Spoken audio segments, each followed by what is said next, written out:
สวัสดีสบายดีพี่น้อง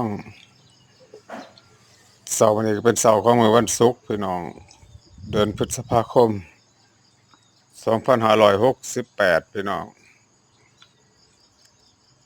มาเด้อกินน้ำเต้าหู้กับปลาท่องโกพี่น้องวันนี้มีปลาท่องโกกับน้ำเต้าหู้พี่น้อง